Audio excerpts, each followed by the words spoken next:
Hey,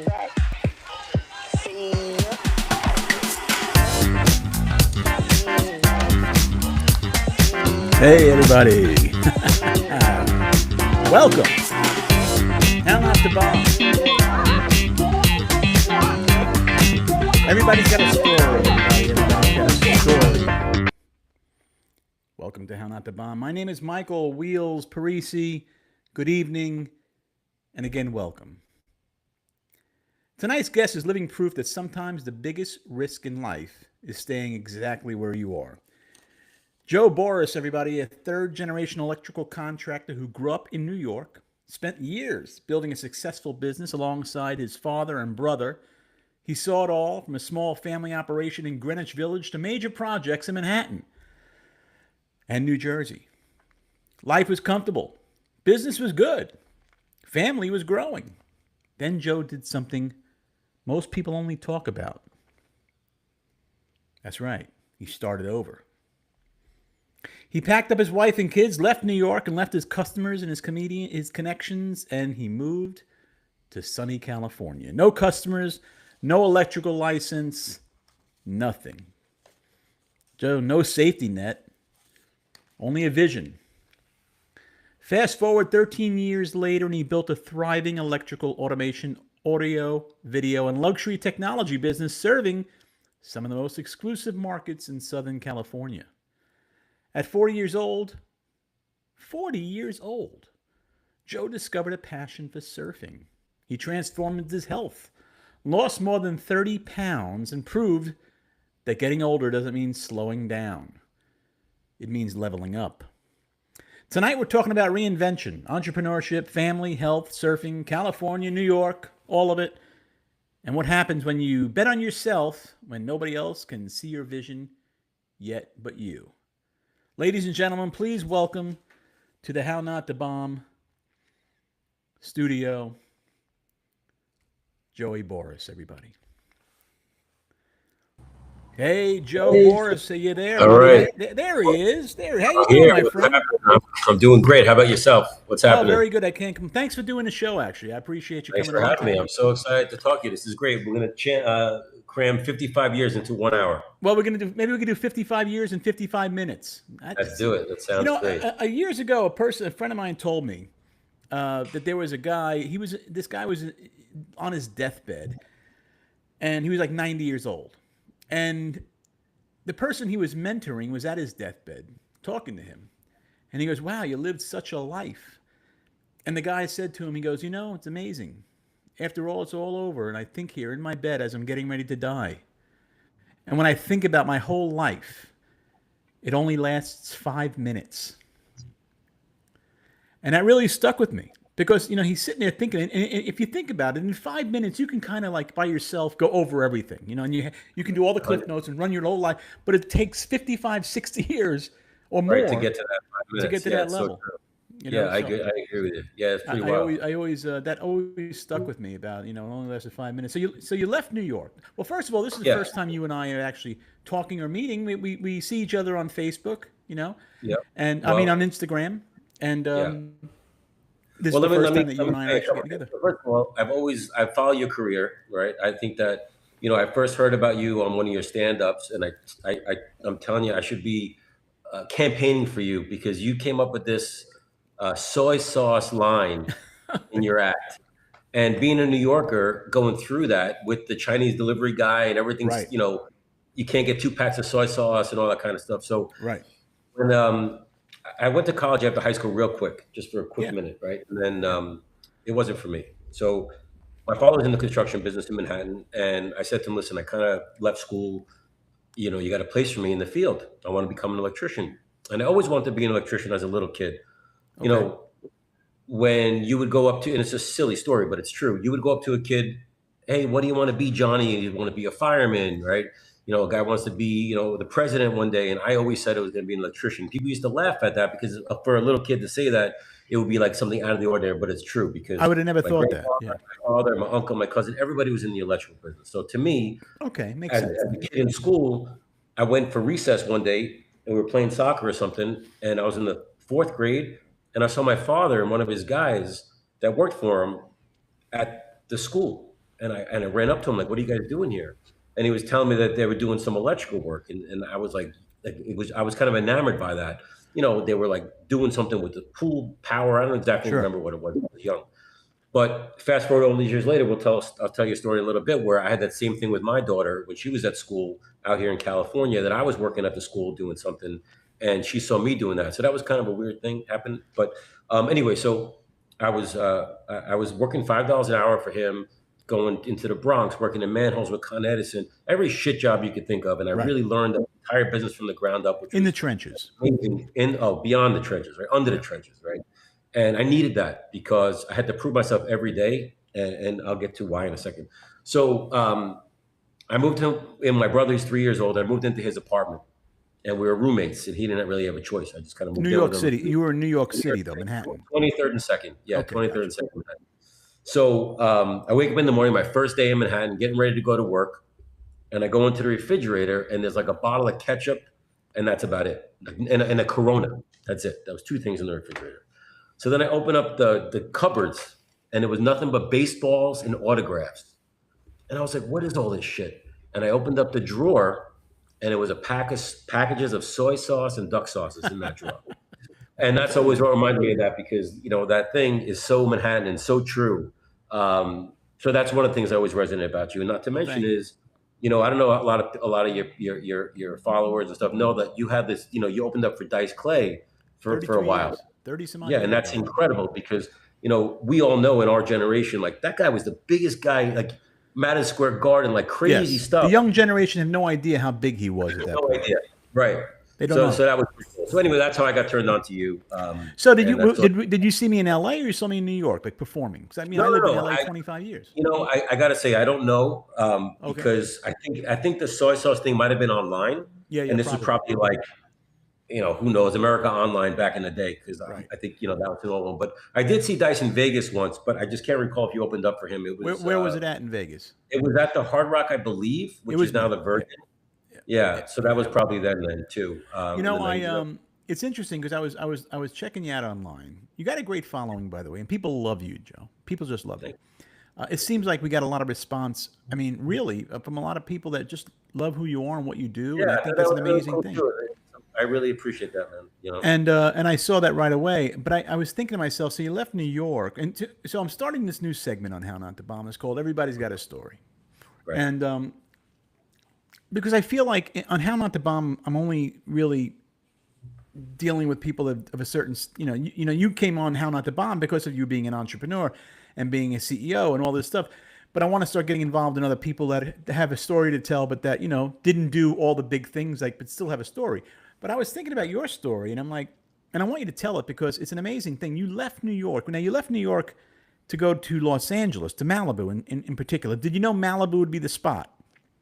No. So here, let me give you the rundown, right? Sure. So I was in Manhattan going through 9/11, all my construction days, got into the union, which was a wild experience. Being in the New York City Electrical Union, if you recall from your days in the East Coast, it's a kind of a big deal, right? Yeah, And yeah. Big Manhattan at that time in the 90s and 2000s was run by the union. Kind If of there was a prima donnas, actually. Anybody in the union, especially that union, act like when they leave, they're like prima donnas. Yeah. So if there was a carpet delivery at 4 a.m, we had to be there to control the lights. Like, we controlled everything on the job site. We were the first ones there, the last one to leave. So I kind of grew up in having to always prove myself because I was also the youngest guy in the field. So, everybody that I was working with, side by side, doing live work at the time, which we no longer do, just crazy cowboy stuff. Right.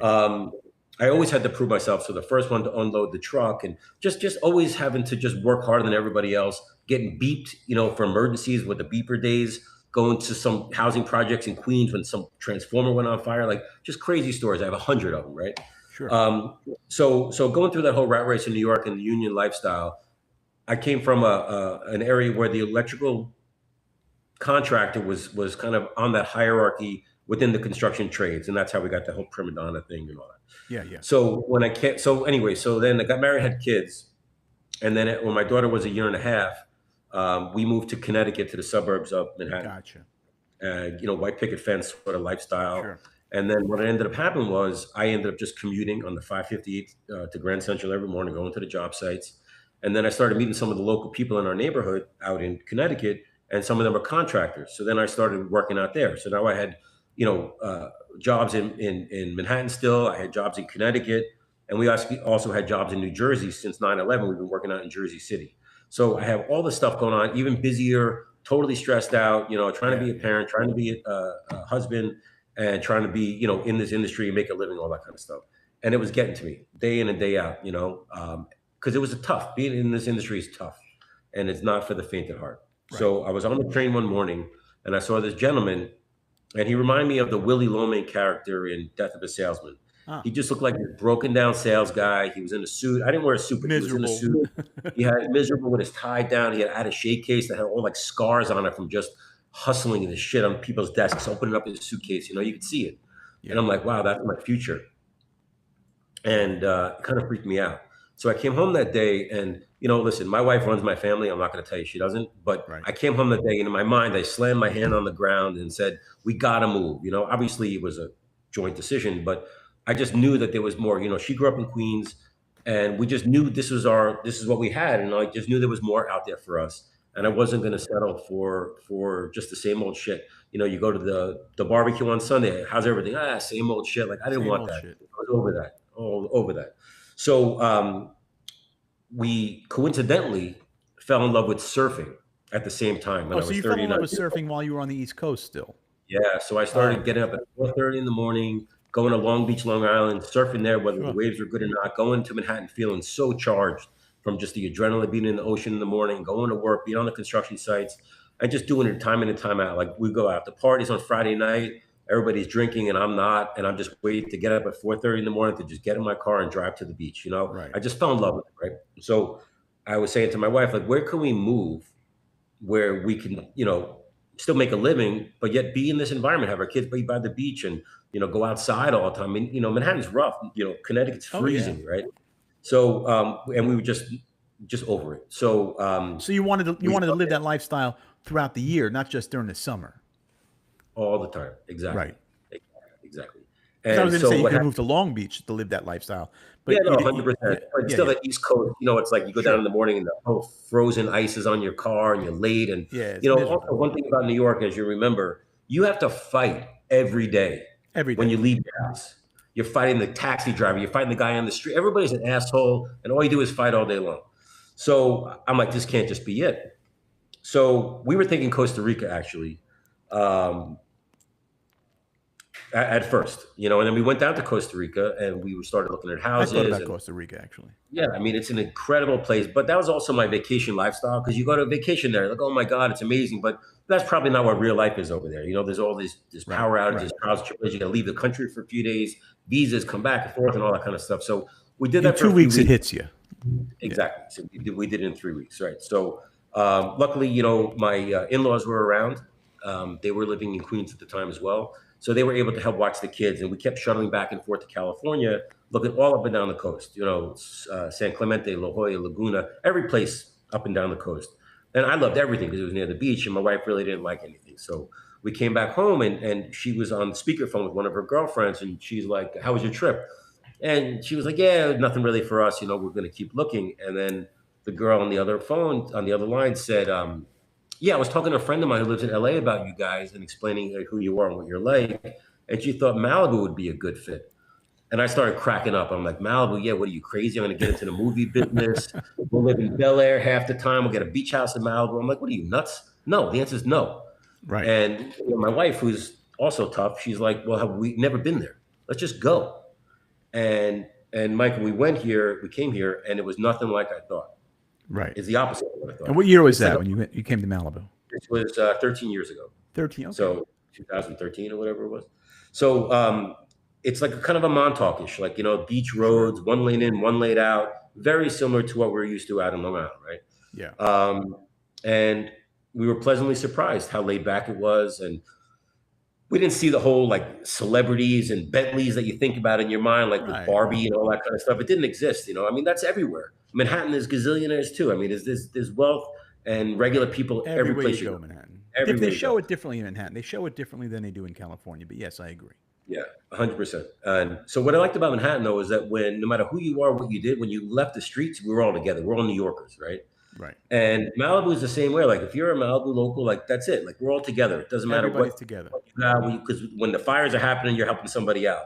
You know, when Sure. the power goes out, you're helping somebody out, which is nothing but disasters out here. Every day there's Every a day problem, there's right? something. Yeah, exactly. So, So I wanted to ask you this. I lived yeah, in California. I lived in LA from 1990 right, to around 2011. Let's say I got out. I had my house there for a while. So Malibu was my stomping grounds. I would always hang out. I used to like going to Malibu, go to the Country Mart and hang out over oh there. yeah, And I did know, but me and my wife and daughter would always go. We would always every weekend we're in Malibu, and we lived in West Hollywood, Beverly Hills area. So Malibu got was it. nothing to go there. But I will say, when you made the decision to go to Malibu, you made the decision in 2013. California, and let's say LA in general, was a different Los Angeles than I went there in 2013 and in 1990. You made a Right, decision to go to a different. You didn't see the 1990s how it was different. You were going in the transition of California when correct. California was taking I want to say it pivoted. Living in Malibu, you might not have seen it, but I don't know if you get out to West Hollywood, and those areas, there's been a change. Did you not know that Which when you one? were Like, going there? homeless change? You mean in a bad way? I think there's been a change in an interesting way. I don't want to say in a bad way because I still have a very, I lived out there many, many years, and I have a love for Los Angeles. I have a love for where I lived in Malibu and Palisades and all that. And I hope that the right people get into office to fix it. Right, But there has been a change when it comes to the homeless situation and the drugs, and I want to say just people stealing money in the wrong places, and it's just predatory lending back in 2008 when the right, market collapsed and right, everybody lost homes right, and foreclosed, and right. there's distress, and they're taking a lot of landmark buildings and knocking them down and putting West Hollywood looks totally different now. So it was a different time. I have fond memories of a different time, but I still love LA. I have a very close feeling to it. I did Right. everything in LA. Yeah, no, that must have been a great time. And I have that experience in Manhattan. So now when you go back to Manhattan, it's not the same Manhattan that I grew up in, you Right. know? So it's similar things, but totally. So Yeah. I did see the grimy part of LA. But again, I didn't come here from Kansas, right? Right. So when people say, "Oh, the LA traffic," I'm like, "Dude, the BQE traffic, the LAE Right. traffic, Manhattan's a Yeah. mess. It's a The five mess. boroughs is a mess. Everything's a problem, right?" And So living in Malibu, you're kind of in your own little private Idaho there. Nobody bothers you. yeah, You I mean, can obviously like, we still have to leave here though, right? So I still have jobs in LA. yeah, I'm all over the place, but sure. still coming back home with some place which is peaceful and nice, which is great, even though we have disasters all the time to deal with. Yeah, yeah. But so I didn't really experience that LA that you're talking about, unless it was coming out for vacation when I was a kid or something like that. So in But the years that you lived in Malibu, from the years then until now, let's say, has there been a change for you? Have you seen a change? yeah, sure. I've seen a change in Malibu for sure. Okay. So it's a lot more. So when we first moved here, like they wanted to open up a Whole Foods, and when I'm telling you, it was like, no way is this thing coming into town. I couldn't No. believe You barely had a the house market there back in those days. exactly. So that was what we came across is like, fighting for change. Is that nobody wanted change because they liked the good old ways it was. Sure. But now, fast forward 13 years, I mean, we have, obviously every fancy store you could think of is here. Is there a Whole Fred's. Foods now in Malibu now? Oh yeah, now we have Whole Foods. We Okay. have really high-end restaurants. It's a whole nother world. So next to the Country Mart where you're talking about, there's all this land that got developed, and it's super cool because now you have some. We don't have to go to Venice all the time. We have to go to Right. LA all the time to have something to eat because now we actually are starting to have better food and all that kind of stuff. But Well, that's good. so Malibu has gotten a lot more built up since I've been here, just in the last 13 Good. years. Yeah, I embrace progress, and I like that. As long as it's yeah, going in the right direction. yeah. Like it's not Miami. Like there's no high rises and that kind of Yeah. thing happening, which is Yeah. great. But it is like the Wild West, though, for sure, Sure. 100%. You know, Um, but I'm glad we did it. I'm really glad. So when you made that decision, and this is what goes through my mind, because it's a big decision, and most people just can't make a decision like that. You Yeah, looked at your wife and you said, "We got to get out of here."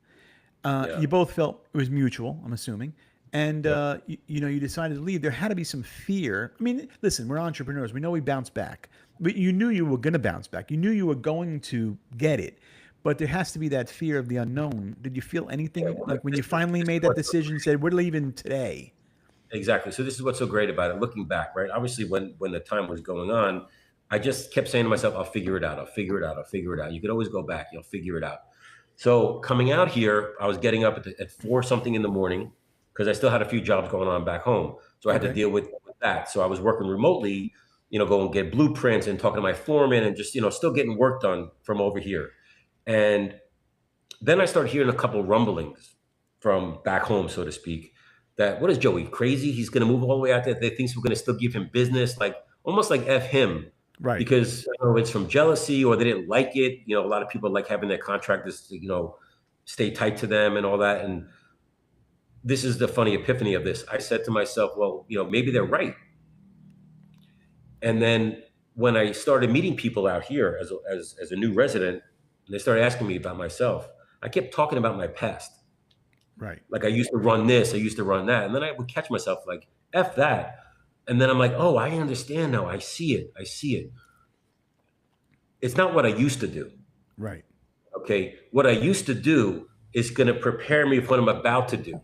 And Correct. I swear to God, it wasn't the next day, but basically the next day my phone started ringing. I started getting work. Because you got the mindset. That's the mindset you got to have. Yeah. It really was. That was my big mindset switch. And also coming out here without a license sucks because New York has no reciprocation with anybody. That's just how New York is. So my electrical license in New York, which was very hard to get, I wasn't eligible to take my license in New York without having 7.5 years experience working with my tools. Then you're first eligible to take the course. It's like a whole thing, right? Did you keep your New York license, by the way, just because it was so hard to get? No, I didn't. For the first couple of years I did, but then I didn't need any more. And then to renew it, you got to go back and show like all the stuff that you still have an office there. And gotcha. I was over it. So that was it. So I gave it up, but not until I got my license over here. Right. So when so even though I didn't get, I wasn't able to reciprocate just by filling out a form to get my license in California, I had to take the test.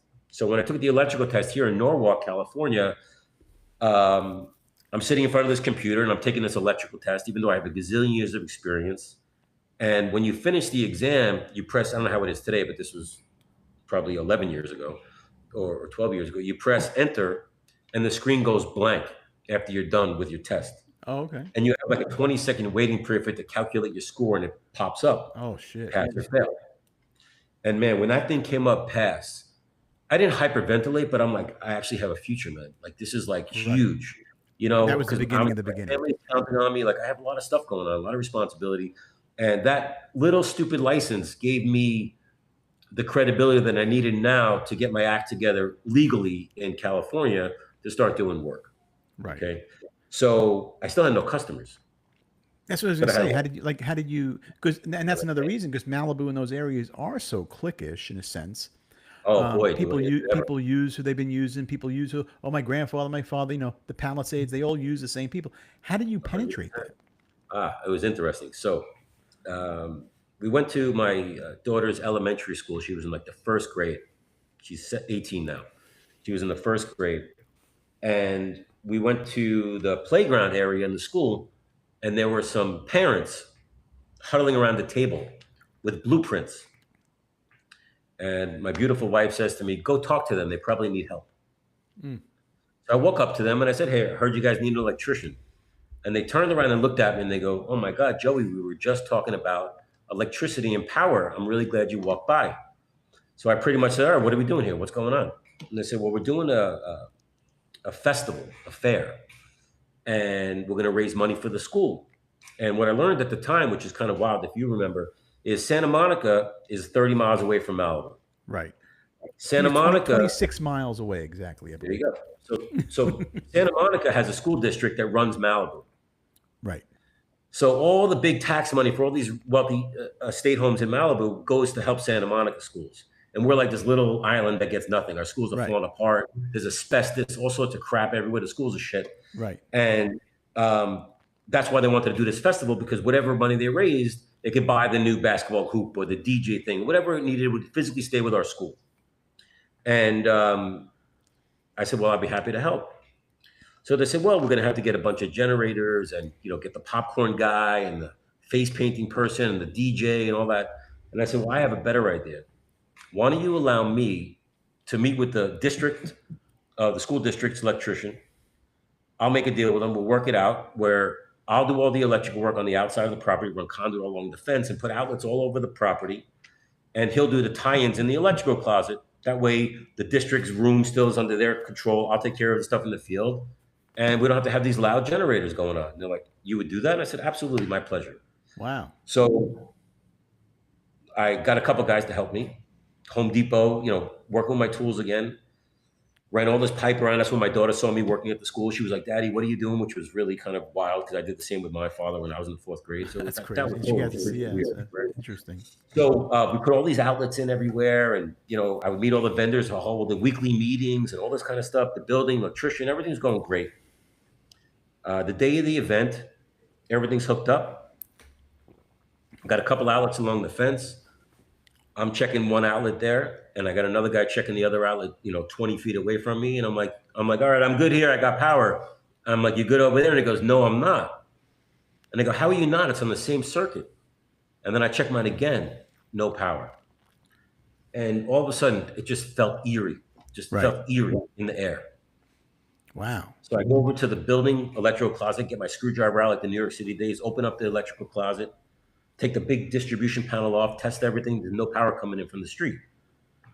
I'm like, holy shit. I run out to the street and I see the mayor at the time of Malibu out there in the street. And I go, what's up? She goes, oh, a drunk driver hit a power pole on the PCH and knocked out the electricity to all of West Malibu. I'm like, oh my God. We got this event happening in a couple hours. What do you do? What do I do? So I just started scrambling with every guy I could think of.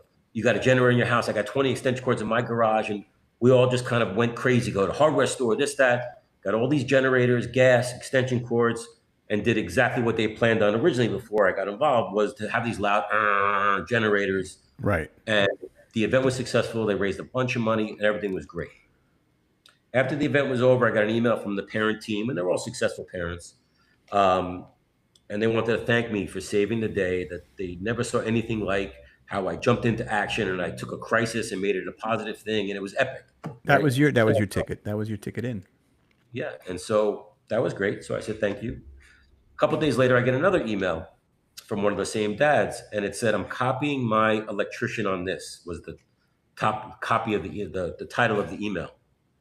And I opened it up, and it was a new construction house that now I got the job. I'm like, okay, I'm getting started here.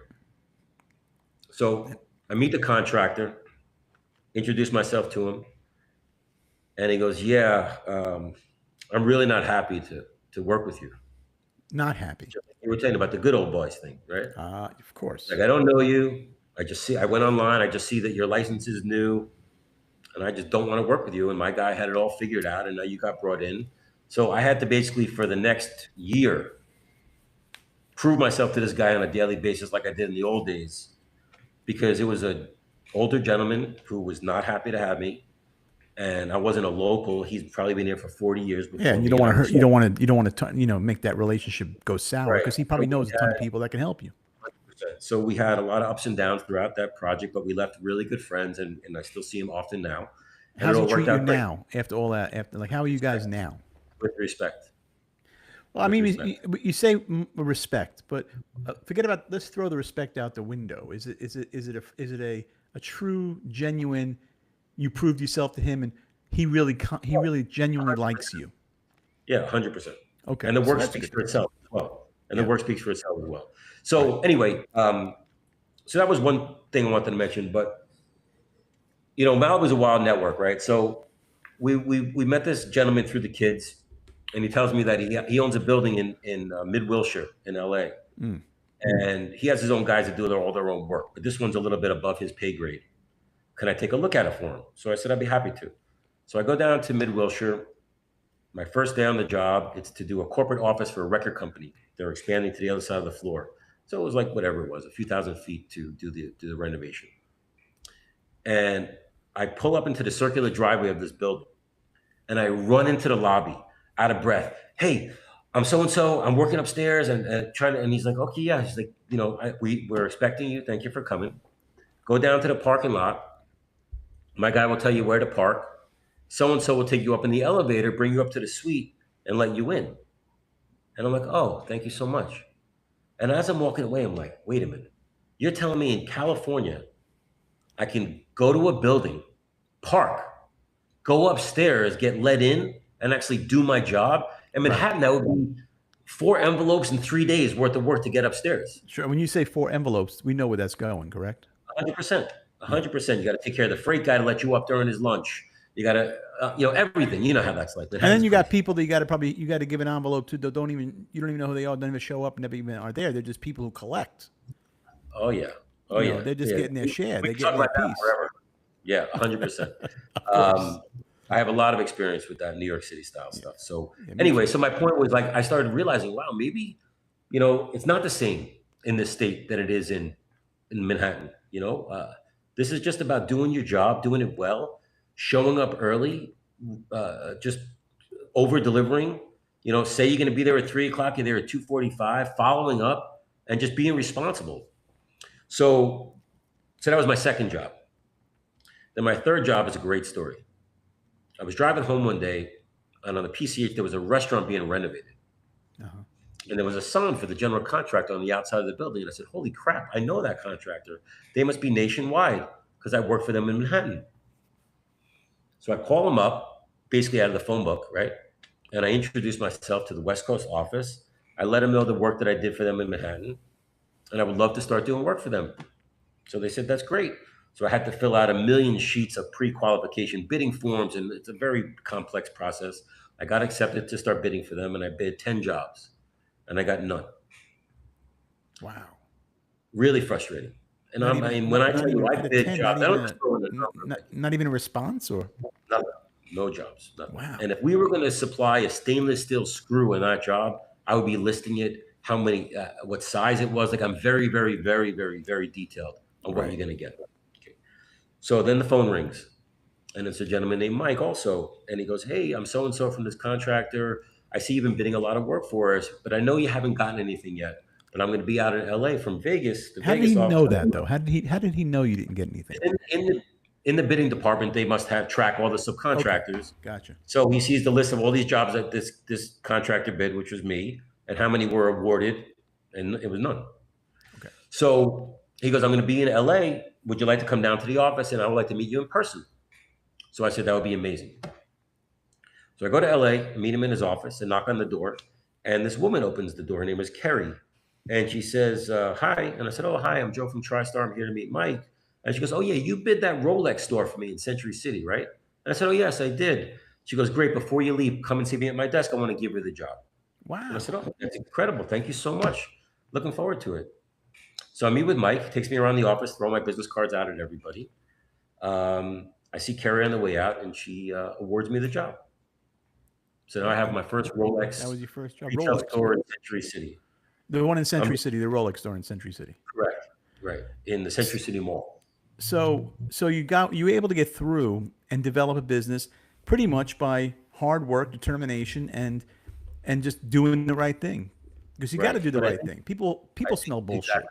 Exactly. But I think what had happened was the fact that I was able to work with my tools for so many years as a younger guy, it empowered me. Like, in other words, if you just owned a restaurant, but you've never cooked before, you never ordered food before, you never knew what Right. it was like to fix a plumbing leak at 4 in the morning when all your shit's getting ruined. Like, you have to go through all that for decades. Of course. And then when you have to start over and open up a new place, you've seen it all. You've been there. You could do it and not have to rely on other people's knowledge. So I'm glad I have that mindset and that skill set. So you had this. I noticed a few people who emailed me or made comments on that you were on the show. One person said something very interesting about you, and it wasn't bad. It was very nice, actually. I just couldn't figure out what they meant by it because it was an interesting comment, and it was Joey Malibu. He's very consistent. Now, is that consistent meaning your personality off stage? And I say off stage meaning like when you're not working, or on stage, or are you just consistent? What does that mean? It's a very I think that's vague. probably what it means because, like, we haven't talked about fitness yet. We haven't talked about my drive to start, certain sports. Like when I'm in a Capricorn thing, maybe when you're into it, I'm into it, right? So, Right. I am driven. So if I say I'm gonna, eat healthy and I'm gonna work out and I do what I say I'm gonna do, I'm gonna do it. Right. It's very easy to be like everybody else, and when you're a little bit of an outlier and you're kind of motivated and you want to do things. So I think that's kind of probably, I don't know who that was, but I think it was probably what he meant by that is that, Okay. like Very I am, consistent. yeah, consistent. Yeah. So, and I wanted to get, and I want to get back to the business part of it, and I want to get into the health, but I wanted to ask you one question because it's a time right now that LA is going through a major change. And I don't really get political on the show too much. People know what I am and I don't go bashing people. That's not my thing. I will speak firmly about what I believe, but and I'm not getting political with you. I'm not looking to put you on the spot, but now I know that LA is going through a mayoral change right Oh, now, it's so possibly, big. Oh, it's huge here right possibly. now. Yeah, And I'm not, and I'm sure I'm hearing about it from all my friends texting me and all yeah, this. And yeah. are you okay with speaking about how you feel about it, or will I'll it? be happy to talk. I'm absolutely happy to talk about it. So So so first of okay, all, what do you think about yeah, between? I don't care about the other girl.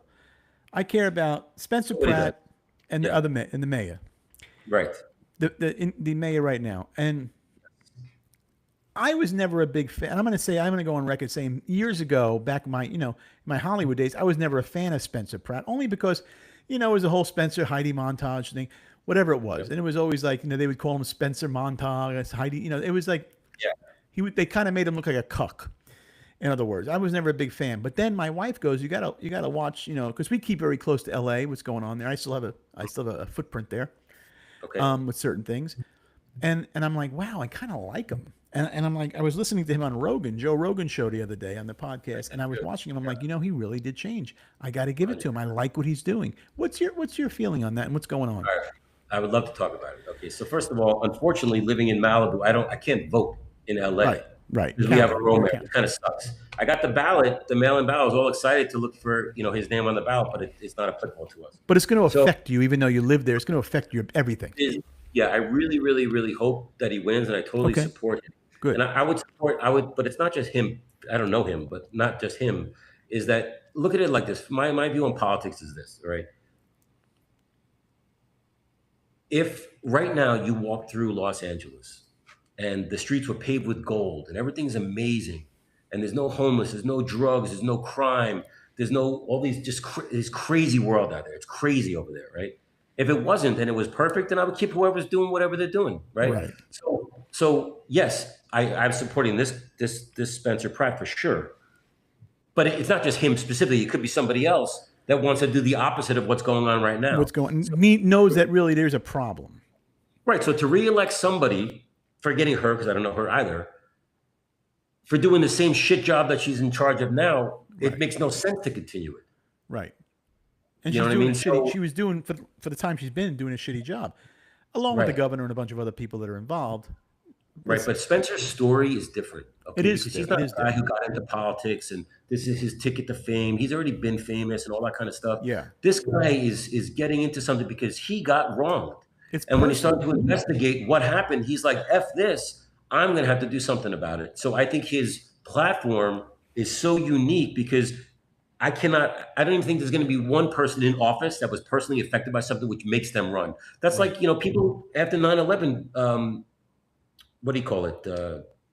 Enlisted in the service because they feel like these guys came and bombed our country. I'm going over there to They fight. wanted to go over there, and remember they were writing things on bombs during that time, and we're going to send it over, and they're going to, Yes. this is So coming I from look at that. Brooklyn. This guy has a personal mission, and I think it's great. I think it's He incredible. lost the house, and his parents lost the house. Now you were there during it, living in Palisades. You're pretty close to Malibu and Palisades, pretty much Extremely neighbors. close. Yeah. So You had in to my have showroom seen where I'm a working lot of now, shit. it's right to the backyard of my office where I'm doing this podcast from now. It came right Okay. up to here. I'm already working on fire rebuilds already in Malibu that burned down, that were Okay. under construction that I was the contractor on, that got burned down in 24 hours, where the homeowner thought that the house was fine at 4 in the afternoon. The next morning, it's ashes. During the Woolsey fire, which was like 5-6 years ago, we lost our entire backyard, which is a wild thing to come from New York, live here for a few years, and then have this roaring fire burn through your house. And, Right. my neighbors' houses are burned down. This one's not, this one is, all depends on the wind. So we've Yeah. lived through all these fires. So, And every year it's going to happen. unfortunately, yeah. Yeah, it's just going to be that way. But they weren't prepared for this one for whatever reason. They weren't No, prepared. it was terrible. It was terrible. And it happened so quick, and the lack of preparation. So I remember in New York, we would have to almost beg clients to pay us to come in for preventive maintenance, to tighten up all the lugs and all the switchgear for these big companies, right? Sure. That really rely on their, trading firms and all this stuff. And they were like, "Why? Nothing's wrong." I'm like, "Yeah, but if something goes wrong, you're going to be out for a week. How much does that revenue cost you guys?" Right. So I think that the lack of preparedness we are for what we were for the Palisades fire, and it's not just Palisades, it's Malibu, it's Pasadena, Of course. Altadena. And plus, there's little pocket fires here and there that affect a lot of people. I That lived in nobody Hollywood Hills. I lived in Hollywood Hills for right. many, There's many plenty of years. stuff going on up there. It was So very we're going to find famous. out tomorrow if this guy is going to either win Right. or if he's going to be place. Well, I tell you what. I mean, I love LA. If I was still there, my vote would go to Spencer Pratt. I hope he wins, and I hope he does what he says he's going to do. And we'll see how that goes. In your Yeah. business, now that you grew this business to being tremendous, you got a very successful business in Los Angeles. Yeah. Very hard to do. I did that in the catering world. I penetrated a market in the catering world, became the #1 catering company in Los Angeles in 2004. Wow. Very hard to do to penetrate a market, especially with our accent. I never talked to you before. I didn't think you had that New York accent like you do. I still do, You're right? thick. You got a very thick accent. How do people receive that? That's one question. How do people receive that? And then I'm going to back it up with another question. So how do people receive your accent? Because you're not hiding yours. Yours is there. I can hide mine a little bit because I'm an actor. Yeah. Well, when people meet me, I don't really know where to say I'm from because it's weird saying I'm from California because I'm not from California. I live in California. But like if somebody's like, oh, I got to call this guy from California if I'm doing like a consulting job out of state. And then they get me on the phone and they're like, oh, hey, how's it going? I start talking to them. They're like, oh, yeah, you're not from California. Like right away, they're like, where are you from? And when I meet somebody from the East Coast here, like through work, I'm like, oh, what part of Jersey you're from? Right. And they laugh because they know the guy's from Jersey or from the Bronx or Brooklyn, Manhattan. So we all have that little kind of thing going on. So I'm proud of it. And my other question for you is this, completely out of left field, but now that you grew this business, and how hands-on are you with the jobs? You get a job, you book it. Do you call so and say, okay, take care of this? Do you go there, make an assessment? Are you involved in the job anyway at all, or are you just running your company at this point? So that's one of the things. I am a very, very, very, very involved in every little aspect of the job. So I'm no longer working with my tools. Right. I have employees for that, but I would never ask them to do anything that I haven't done a million times myself. I'm super into safety. I'm really into empowering, the men to do a great job and setting them up for success. But yeah, we have a little system in place. But I do the bidding. I'm really involved. But if you had to pick up the tools, can you? And when was the last time you actually picked up a tool just because you had to pick up the tool? I mean, probably within the last month of showing somebody how to mount something, or like, can you come down for a second? Let me get up there. I have a hard time watching somebody do something. Right. So like if I see like a younger kid on the ladder doing something, I'm just happen to be there for a meeting. I'll be like, oh, come down for 1 second. I'll jump up there, and they look at me like an old man probably, which is funny to me. But yeah, and I could do it tonight. I could wire your house tonight if you want. You have no problems with it, and you haven't lost the touch. No, but what's funny is like, I don't know, man. The trades are so perceived, so different in different parts of the country, and I'm spoiled, right? I came from a trade where we were the trade. It's a real trade, by the way. A real trade. That is the trade. Right. And then out here in California, like on the job sites, the workers, the guys that are building are looked at as beneath the guys that are designing. And I came from the opposite of that. So I take pride in the fact that I feel like we are or at least one of the most professional trades on all of our job sites. Right. And it's very, very important to me. I respect the men. I respect the environment they work in. We put a lot into the company, a lot into our rules and regulations and empowerment and training because that's the only way I know. I don't know it any other way. So I can't believe being an electrician is a real trade. A master electrician is a real trade. My question is this, and this might be ignorant. This is could be an ignorant question. Right, living on the coast here in Florida, I had a house on the Gulf of Mexico, right, pretty much there. We got really affected by the hurricanes. So there were like 5 in a row. My question is this: the linemen that go out there and work on these lines, is that different than being an electrician? And can an electrician, if they need to be up on the line, can they do that work, or is it two separate total things? It's completely two separate things. When I would work in Manhattan, I would have to deal with the guys from Con Edison. They wouldn't come into the building because they wouldn't know what they're looking at. Just like if I'm in the manhole, I wouldn't know what collectors there are, they use crabs, they're called, where the wires get. It's a totally different world. Different world. Not saying they can't do it because they know how to work with tools and they can be trained and vice versa. But if you put me in a pole right now, I get electrocuted 100%. Okay, so it is something that you of course, because there's training and you got to know how to dance around it. True, now it makes sense to me. But so there are ways. It is a different world, even though it falls under the same. Oh yeah, totally different trade. Yeah, yeah. And one thing I wanted to mention too is the electrical business that I started in as a young apprentice is not the same industry that it is today. Okay, now everything is done with wiring because of the obviously with internet, with surveillance, with security, and turnstiles and all these type of connected systems, which we didn't really have back then. When I first started, it was really just electrical work and telephone wiring, and then computers came out, and then it was all IBM wiring and Cat 3, then Cat 5, and then that's just how it did. So what was interesting about my company is when I was on these job sites as the electrical foreman, when I started getting more experience, Right. and I have a lot of men working for me. I was on multiple floors, and I was with the radio, and just I was in the trenches, right? I would see these telephone guys come on the job to pull data cables, and they would ask me where the electrical room is, where's the data room, where are the ladders, what pathways we're going to give them. And I was like, screw these guys. I'm like, who are they? I've been here for 8 months. Why are they coming here pulling wire on our jobs? And that's where I saw a real opportunity to get into the low voltage world of cabling. And I started three at different companies, correct? Yeah, so it's TriStar Automation, which is does hospitality hotel rooms, lighting control systems for hotel rooms, and then TriStar Electric and Automation, which is the residential world, and then TriStar Electric, which is just electrical work. But we don't really do just electrical work. It's really going to be all the wiring, or just the kind of like AV smarts and parts of the industry. Because so you do the initial setup when a new building is going up or whatever. You're going to go in there and set it all up. You're not just let me call an electrician because this isn't working and I need a new outlet. I'm just talking. That's the funny part about my business, because when I get those calls, one, I try to refer them to somebody that specializes in service calls, because that's not my thing. Sure. Obviously, I've been there, I've done it, but that's not how I make a living. But when somebody I would know through a social circle says, "Oh, you're an electrician," hey, at my aunt's house, I'm like, "Oh, I only work on heavy industrial motors." Right. And they would say, "Oh, okay." That way, the guy would leave me alone, because I don't want to wire their aunt's house forever. You know what I mean? Now, will you work on generators as well? Your company? No, generators. I've never been interested in backup power. Like in the hospitals, how they had the backup power. Would that be something you'd be interested in? I'm not familiar with them. No, the only time that we would get involved with backup power is just by doing the physical work. So if a generator company would come in, they would supply the machine, they would get a crane into place, and we would do all the conduits and wiring and disconnects. But that's not really my thing, It's just it's a different entity. It didn't interest me. It never really interested me. Do you think that is AI? Do you think AI will ever affect your industry? Zero chance. Zero, because you can't. AI cannot do physical. They can't do that.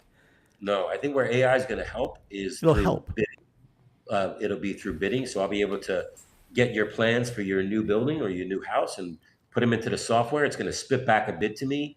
It's already out there. I already have some software that does it. It tells you, oh, by the way, in the third floor in room 604, there's missing receptacles on the third shelf. Like, it would figure all this stuff out. Or it would show conflicting notes. One says to use copper. This one says to use aluminum bars. It would pick all that up to assist you in bidding. To make it easier for you. Replacing the trades, that anybody always tells you, it's just going to be the new trend in how to be a tradesman. Because if you think about the trades, you have the electricians, the plumbers, the chefs. That's a trade. All these different trades. AI never going to really affect the trade world, in a sense. It's going to affect. I believe you're right about that. That's interesting. I never really looked at it. Yeah. Robots could eventually. Eventually, but it's still, I wouldn't go to a restaurant in Malibu if robots were cooking my food. I still want that personal touch. I want to make sure that it was done that way, organic. Right, but technology's really hurt the food industry, right? Because now you have kiosks. You order your food, it just comes out of a window. Like not like the old days going to a diner and with the flip menu with the little receipt book. Yes, she would write the thing down. Like, that's like the old days now. So I really feel that AI is affecting the gas station food. It's affecting the fast food service. It's affecting that world. Going to a Wawa or going to a whatever. Right. It's going to affect that world. It's not going to affect the fine dining or regular restaurants for the most part. You're still going to have the service. Otherwise, people they'll accept it. You go to McDonald's. I don't go to McDonald's anyway. But if you're going to go to McDonald's and get a burger, you're okay with the AI, the robot making you burger. You want to get the fuck out of there anyway. But to go to Nobu, I want my sushi chef 100%. So that will never change. Yeah, fine dining, you'll never get rid of that. And eventually, maybe not in our lifetime, but eventually, I think there's going to be a shift in getting back to like having parties with no phones, I or, hope so. no electronics in nightclubs, because, we lived all that. Even my kids are envious. Like, what was it like?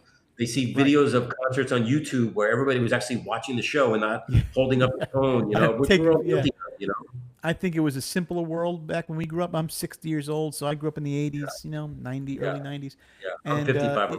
it was just so nice to not have to worry about the phone. I mean, when the phones came out, even when the first cell phone came out, really, it wasn't an obsession. You used it because, oh, I got a cell phone. I can use it when I need it. It's now you Right. have to have We it had because it's minutes. your life. We had a certain Yeah. amount of minutes to Yeah, you use and paid all like, that. what, $1.50 a minute at one Yeah. point. You didn't Yeah. want, I remember people used to go, how many minutes you got in your plan? I got 100 minutes, I got Right. 300 minutes. Right. Can I That's get a the way it couple was minutes? back then, Oh, right. So Yeah. let me ask you this. So you lost a lot of weight. You got onto the health kick. I see you were also a vegan for many years. I was also a vegan for almost 2 years. Oh, yeah. I Oh, lost wow. 150 pounds. That's And insane. I put some back on, and I'm back on the road to recovery of losing the weight again. Yeah, and as you get older, it's a little harder, but you got to push through it. But what? Yeah. So tell me about, you lost 34 pounds. 34 pounds. Yeah. You were able to 34 keep it pounds. off and maintain it Yeah. Well, let me tell you about that. because you're So consistent, Joey. that's right. That's what everybody's saying, apparently, right? That's what the word on the street is. So, Yeah, everybody's talking about it. so I got introduced to this guy who's a trainer, right? And it was funny. So there was a vegan spot in Westlake Village that I went to a lot. And I was in there one day and I see this big dude, man, like a musclehead, Italian looking, with a tank top, like a wife beater on. And I swear to God, I looked at him and he looked like somebody from back home who was collecting, right? He looked just like a muscle guy. Right? Yeah. And I looked at him and I remember looking at him, but I didn't pay attention. I went to my food and I left, right? So a few months go by, somebody introduced me to this guy, Mike, the trainer, and he could really help me get my shit together. So I'm like, all right, I call this guy on the phone and he interviewed me, which I loved. Why do you want to do this? Like, not just like, oh yeah, meet me at 3:00 and it's $100 an hour, whatever it was, right? And he knew I was kind of ready to dedicate some time and really, use his help. So then when I went to this gym and I met him for the first time, I see him, I'm like, oh, this guy? And he was the same guy from that vegan place I was telling you about. It just coincidental. I never forgot the face. And I always tell him that story, that I thought he was like a muscle guy to be somebody's muscle, but he just looks like that. He's just huge. So anyway, I met with him and he started really helping me understand about macros and about weight training and strength training and consistency and discipline and, abs are made in the kitchen and all this stuff that I never heard before. When I would go on a diet back in New York, it would be a salad, it'd be egg whites. And then 3 days later, you're back to eating chicken parm, hero and stuff, So I really understood the nutrition, and being vegan was tough because, you're not eating steak and meat and chicken, you're having lentils and, bean burgers and all sorts of different stuff to try to get the macros in. But I was vegan for 5 years, and that's not why I got shredded. I got shredded because of consistency, calories in, calories out. Being outside of a kid's birthday party with my family, eating my food in my car because I know there's only going to be chips and guac and crap in there that I'm not going to eat. So, I think when you're you right. really are That's the key. dedicated to do this, you got to remove yourself from the norm and be a little bit of a weirdo, And I was doing that, and I lost the weight.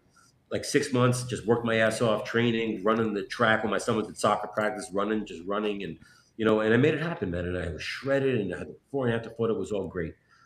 But what Mike told me was, losing it's the easy part. Maintaining it's the hard part. And I didn't understand what he was talking about because I was still going through the motion. And when people ask me about it now, because I actually help people sometimes when they ask me as a favor to, like, what did you do? And I try to throw them diets and, help them try to do what I did. I have my brother actually lost 130 pounds, similar to your story, through this way. And he did it through Zoom because he still lives in New York. But anyway. He did it through what? Zoom. Oh, you guys together. Yeah. And he would Zoom with the trainer online. Oh, okay. And, they would just talk each other through the workouts and, like, whatever they would do. So I always tell the story about, imagine getting into law school, right? You got to pass the bar exam, right? You got to study, you got to do all this grinding. But then you got to, like, when you get it, you got to, like, maintain it. You still got to do your job. Like, if you get into college, you get into Harvard, good for you. But now you got to stay there. You got to study, you got to go to school, you got to do your grades. It's not just one and done. So for me to keep those pounds off, that's the hard part. So, I would gain back 10 pounds. I would lose the 10 pounds. My wife would look at me and say, yeah, you're getting fat again. and I would start, my program again. So when I'm the most successful is when I have my food with me. So if I could Right. eat 80% of the time with my own stuff that I prepare, with sweet potatoes and, just lean protein, because now I'm not vegan anymore. Right. But there's a guy out there who you may have heard of. His name is John Joseph. Oh yeah. He was the lead singer of the Cro-Mags. He's an East Sure. Village guy, super gnarly, vegan athlete. He's got a huge accolades of success, but he was also like living on the street. He had a really roughed up childhood. He has a book called The Evolution of the Cro-Magnon, which I read, and I was like, one of the only books I actually got through. And it was just an amazing story. So that was really inspiration for me, how a guy can go a full Go over that way. 360. I Yeah. will say though, when I was vegan, my wife and I were vegan in 2014 when we were living in Nevada, Henderson by Vegas. It was the healthiest I think I've ever been in my life. Wow. We for a year, and my highest weight ever was 370 pounds. I went all the way down. I went to like 230 pounds was probably the lowest, and I was hitting the gym every day. And I did notice as now I'm 60, I'm trying to lose the weight again. I'm probably around 270 right now. I hold it differently. I'm not a sloppy fat guy. I work out, 5 days a week. Nice. And I do weight training and I also do cardio. But I noticed it's a lot harder to come off as I got older. So now I'm thinking, do I go with the testosterone and the peptides and all that? Or do I just fight through it? I'm not a vegan anymore. I do eat healthy. We eat at home because I feel eating at home is probably the best way to do it because you're controlling the calories, you're controlling the food, and you know what's going in your food. Really what's the most important thing. Yeah, And that's where you can actually use AI to help you. So if you went to ChatGPT and says, "Hey, I'm I so and do. so age, right, and all that. I want a 7 day plan to lose a pound of fat a week, and then this is how much I weight Yep. train. This is how much cardio I do." It will spit out a menu for you. You do it for 7 days. You jump on the scale. You'll 1,000%. Not even have to look. You'll be a pound thinner. See how you feel, and then you just do that to drop the weight. I don't Yeah. know if drugs is the answer. Yeah, no, I don't. I don't think. I don't know. They say, well, you're not doing drugs. So here's this thing. I went to the doctor about 2 weeks ago. I did my blood work. Everything came back. Listen, I'm 60. I'm overweight. I take no medication. My blood pressure perfect. Everything's perfect. He said your A1C a little. I mean, not in the danger zone, just a little elevated. He goes, but you can lose that. You can do that by just working out consistently, and you can take a couple of pounds off. You'll lower that. So right now I'm on the kick, and I'm back in it. My mind is back in it. I'm at the gym every day.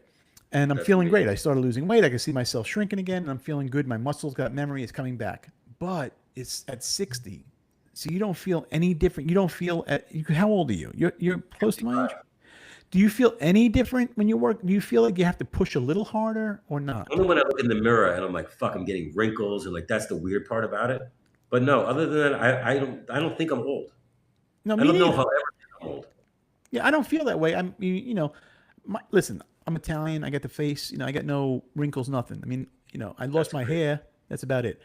Me too. But it's the weight. It's like I know if I was working out the way I'm working out now in 2010, I'd be shredding. But right now I'm pushing harder I and think, harder. I think that a lot has to do with it. I don't know if it's so much age, because if you start going through that rabbit hole of Instagram and looking at 55 and older or 60 and older Yeah, bodybuilders, there's some serious guys out there that are shredded, but it's the diet. So if it's you do diet. exactly what you say you're doing with ChatGPT for 7 days, you're guaranteed to lose a pound of fat. You're guaranteed, You because have to. if you follow what's on the paper, you do it. But 1 tablespoon of olive oil a day, more than you're allowed, is going to make you gain a pound of fat a week. But it's yeah, but it's olive oil. Like for me, I take no seed oils. My house, listen, no seed oils, all organic, all pasture raised stuff. We don't do any fast food. I haven't had a soda in 15 years. I don't know what it's Amazing. like to go through a drive-through. None of that Right. stuff. I'm telling you, I eat so everything I eat is clean and beautiful and pure and organic and grass-fed and everything else. That's my lifestyle. Me and my wife. But what And about the quantity? I think that's what it is. Calories in, calories out. Now I was using this app called Lose It, where I put my calories in, and it would Yeah. tell me how many I was allowed. And I noticed I was losing weight faster. Once I stopped doing that, and still ate Yeah. healthy, I wasn't monitoring the calories. It was hard to come off. So I think Yeah. you're So I got 100% right about one the trick. calories in, calories out. Go to MyFitnessPal, which is a free app, right? Yeah, Under Armour owns it. You throw all your crap in there for the day. And one thing about, like, if your really mindset is to lose fat right away, is it's boring, but you eat the same food every day, right, right, right? So let's say you eat 5 small meals a day. Just do it for a week. Eat the right. same 5 meals every day for 7 days. You'll see the fat come off, and then you're like, "Oh, this is actually working." And then you can go out to dinner with your wife on the weekend. Don't go crazy, and then maybe that week won't be as successful. But You still have to live and still have to enjoy and be part of society and all that kind of stuff. But I believe that MyFitnessPal is really good for that I'll try because you that. can just copy and paste it to the next day. So you don't have to you just do it once. And then that becomes your saved breakfast. So let's say you have 3 breakfasts that you really like that are all 460 calories, whatever the number is. You just got to go on to the next day and just click on breakfast, and all your meals come up. And you just press a button, and now it's already in there. It's already So in there. it saves all your crap, so you don't have to keep redoing the data. So if you're going to go unhinged for a night, you and your wife are going to go out to eat. You're going to do, and you're not going to think about anything because you really just don't want to for one night. It's been 5 years, and you want to. Are there nights like that where you just say, "I'm doing what the hell I want to do tonight"? Oh yeah. And what do you do? Give me that night. Pizza for me. Pizza's my thing, man. Okay. I would eat, let's say I would have 4 slices of Sicilian, no problem. Yeah, nothing. It's easy for me. That's easy. Yeah. No problem. I'm a pizza guy so too. Where do you go? Where do you go for good pizza? Being in New York or in LA? Okay, so there's a couple places that I really, really, really like. There's one place in Agora called Two Doughs, but it's TWO, and they call it thick. They don't even call it Sicilian. They have to actually put Sicilian in parentheses to explain people what that is, which is so weird for me because it's like one Just of those call it that. Yeah. weird things, just whatever. So that's really, really good. But their regular slice, I'm not crazy about. But the Sicilian there, which is like a Detroit style, is off the charts. Okay. And then in LA, there's a place called Apollina's. Ah, yeah. I think that's or Apollonia's, whatever it's called. It's the guy's daughter's name. That is by far superior than anything else that I've had.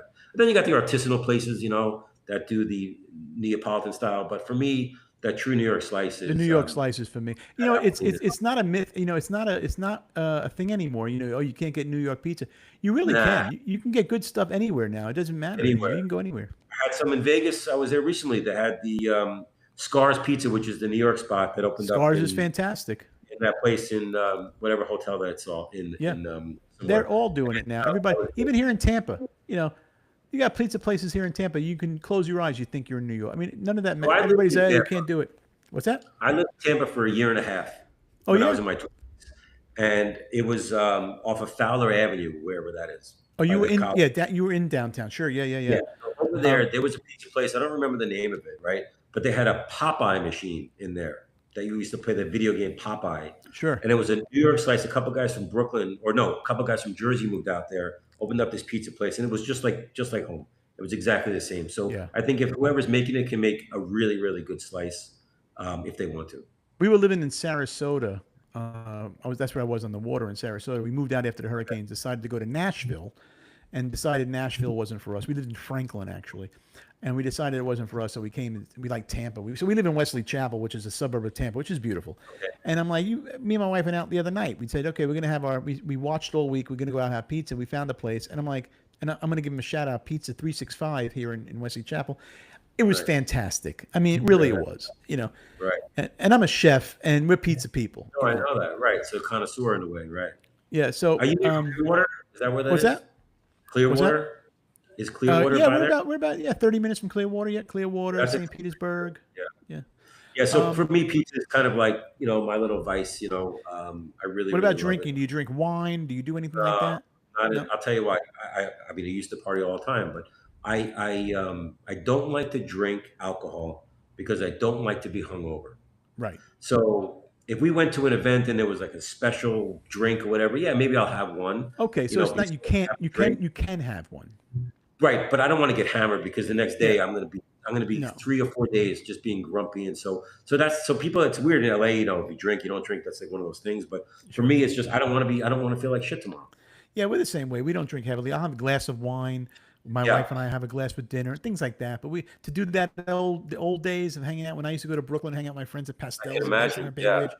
I would. That was different time back then. I'm 60, so right. And that's when we were in our 20s, where you could drink for 2 days straight and be fine the next day, go to work. Yeah, it didn't even matter. You woke up in the parking lot of the neighborhood bar. It didn't even matter. You're only 2 miles from the house anyway, really. Yeah. Where are you going from here? What is your, because you seem like the kind of guy like me. We don't stop. Retirement's not really in our vocabulary. No, it's not in our DNA. Where does Joey go from here? What are you doing now with your business? What are you doing with yourself? Yeah. So I have my daughter's going off to college next year, and then my son has another year in high school. Okay. And then we'll be empty nesters. So I have another 13 months for that. Mm-hmm. And we're going to figure it out. I definitely am going to still stay here. I'm going to continue with my business here. I've been doing a lot in the hospitality space, and I really enjoy that a lot. It's my new passion. Like, It's been about explain that. What do you 5 years. mean? You're in So, hospitality. so when a new hotel is being built out of the ground or being renovated, I have some a really specific skill set into doing the lighting controls for that particular room. So when you walk in, Okay. there would be a preset keypad on the wall that would say "Welcome," entry and away, and relax, and mood, and pathway, and all these different lighting controls throughout the room to give you an intuitive kind of experience for the guest that's going to be there for 1, 2, 3, 4 days, instead of having 15 switches on the wall. Or how many hotels have you been to, especially traveling as a comedian? You can't figure out how to turn the Oh lights on in these God. rooms.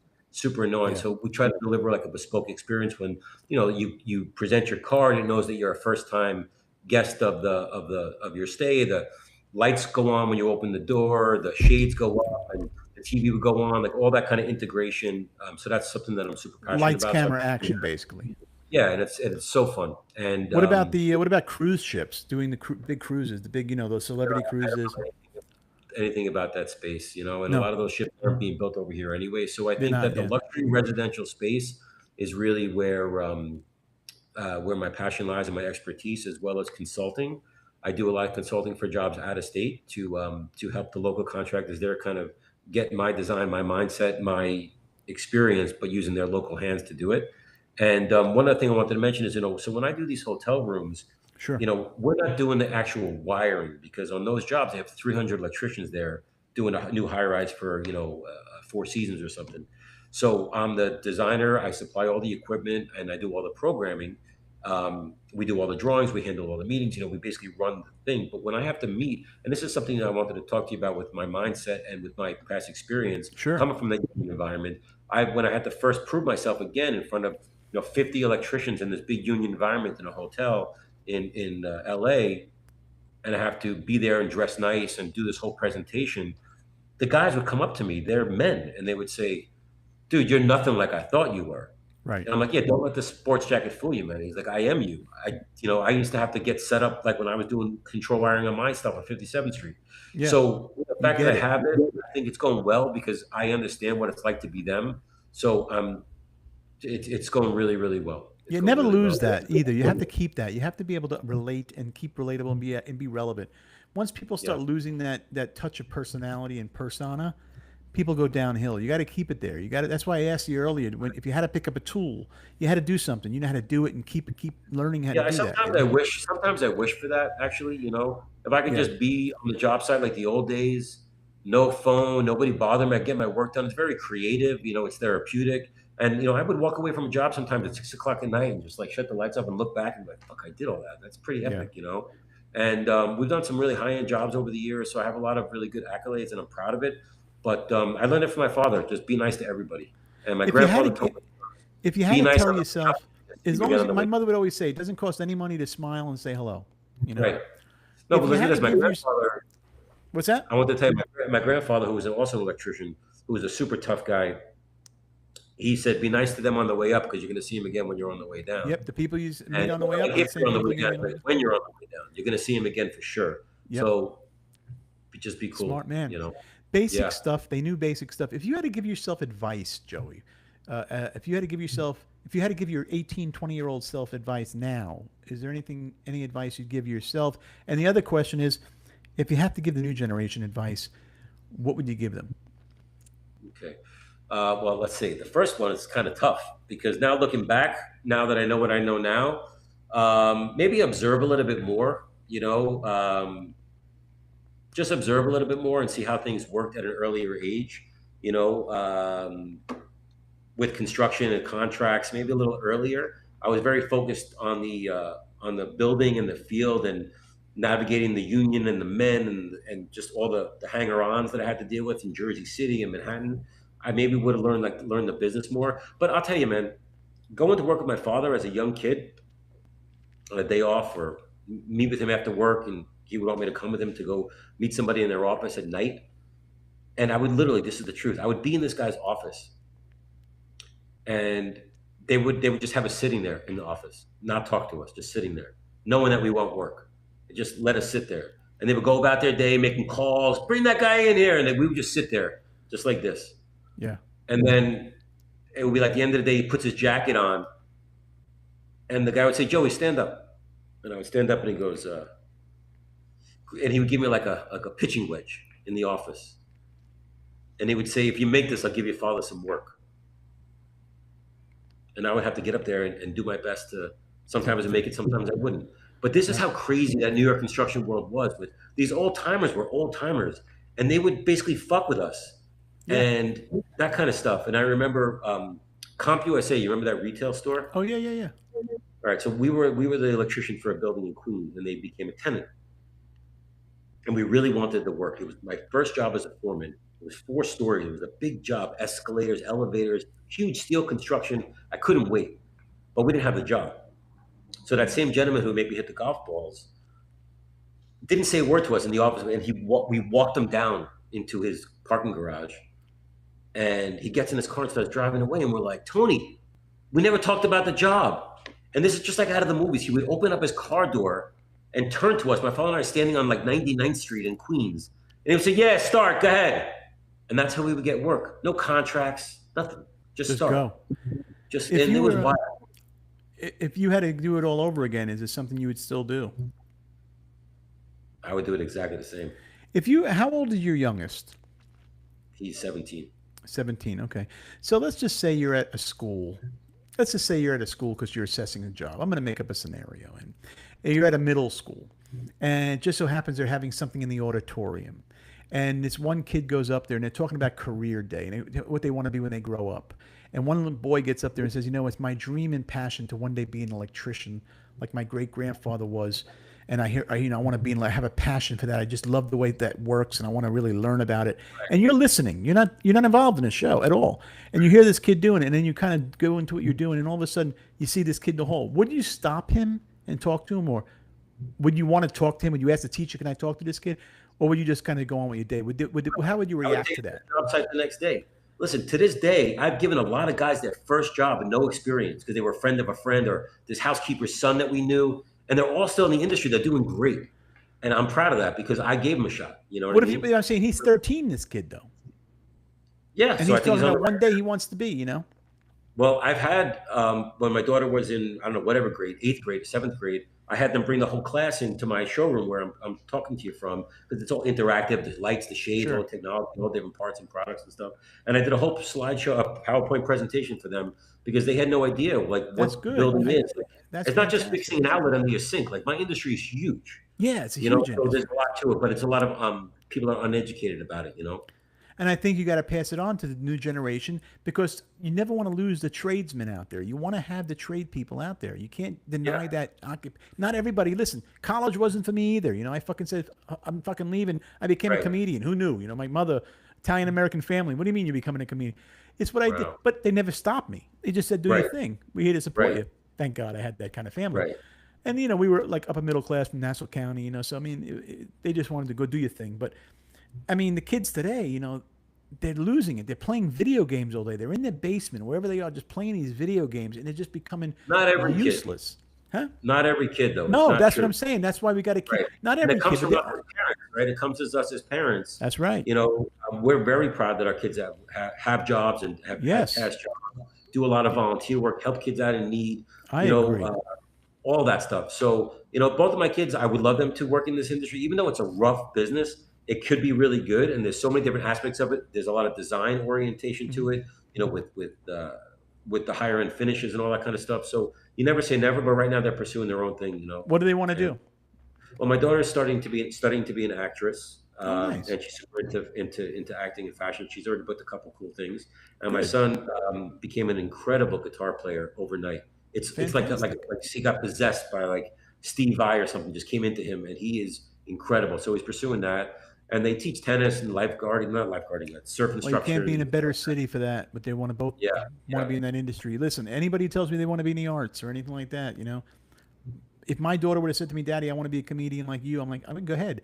I know what it entails. I would never stop her. Though. She didn't want to be. Of course, she wanted to become an RN and move on into the health field. But I'm like, no, I would never stop you because I do not regret what I went through. I loved it. Yeah. Every day of it. I love being in LA doing it.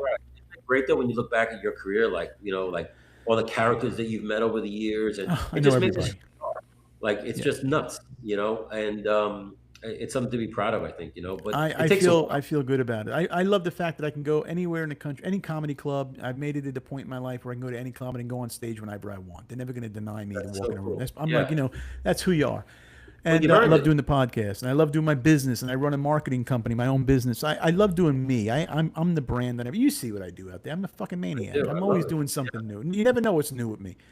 But and I think you have that spark. You have that way about you too. You just don't. You Yeah, just I just keep want on to pushing. keep pushing. And you never know what doors will open up and where you're going to go, what you're going to I do. think it's our Just keep. generation, though. It's our generation that's like that. It Though is. I hope the new generation can be that way too.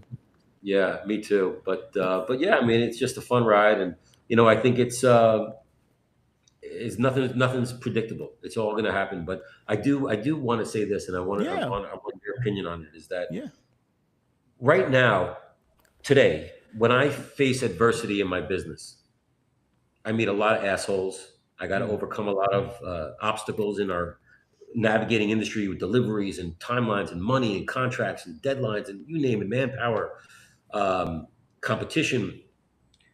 Anybody that I come across, I feel that I've been doing this so long that I can meet somebody on the job site now, right. and after 2 seconds, I'll know who he is. Of I've had course, 40 of those guys before. I've dealt with this guy in this situation. Like it's almost like we've been through so much in three sure. decades, as you have as well, that I'm never frazzled because I already know what's going to happen. I go on the job site, I see it like a cop. When he goes into a distress call or a domestic call, he knows what he's going to see. Of course, He pictures the baby crying in the corner. He's got it. And just like when you go into a comedy club, you already know what you're going complete to be up against. control. You're going to be 3 drinks in by the time you know it. And the same with Sure, me on a construction site. When I walk on the job, I already know what's happening, who right. the players are, and what's going on. So I thought that was something interesting, Yeah, right? I always You feel believe that. the I believe how you have to be in life, and if in any doesn't matter what business it is. I feel when you walk into a room, whether it be comedy or anything else, you have 30 seconds to control that crowd mentally. They have to all be focused on you. You have to know you're the best in the room, and that's it. You got to mind fuck yourself. You got to know you're the best in the room, and you got to be in complete control, and you got to read your body language around the room. You have to know everything within the 10 feet perimeter of you, because 10 feet you own. You own 10 feet around you. Anybody who nice. penetrates that 10 foot, game over. We're going to talk, or whatever's going to happen within that minute. It's going to be either I'm closing a deal, I'm making money with you, we're doing something in 10 minutes in that 10 feet.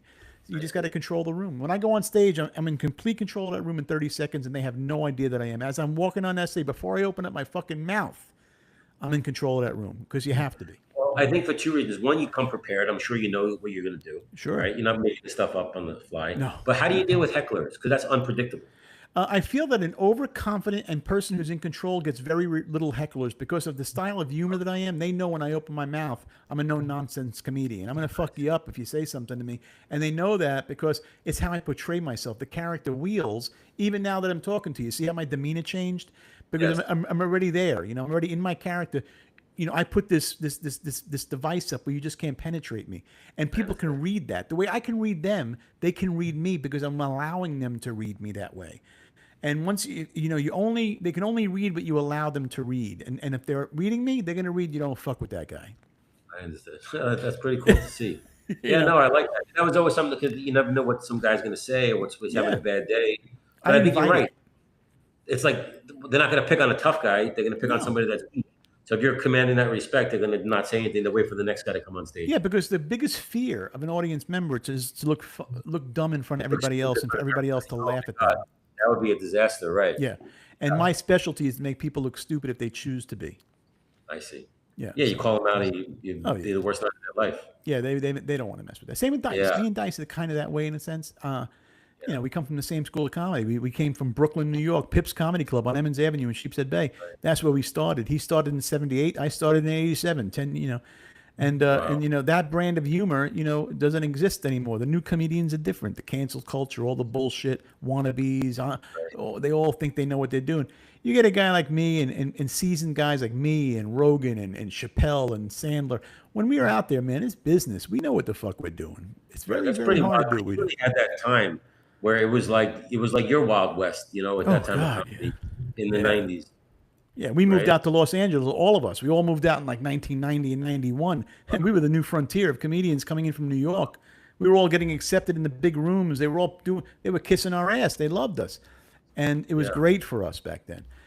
Comedy's different now. You Now you guys have all live 6 in a minutes. certain area, like how all the musicians from the '60s lived in Laurel Yeah, Canyon. we all lived Is there like a lived comedy in area? West Hollywood was the area we all lived in. Every one of us had an apartment within walking distance. We'd all walk to the Comedy Store for the most part. And Pretty then as we cool. got older, we became successful. Of course, who bought a house in the valley, who Right. went I hanging. hear. I ended up moving out to like Studio City, and we got a place there, and then we got married and business. But we all started in West Hollywood. Everybody lived pretty much in that little 1.9 square mile area. That must have been a pretty wild time. It was we were all broke together, and we were all Right. having fun together, and we all know each other.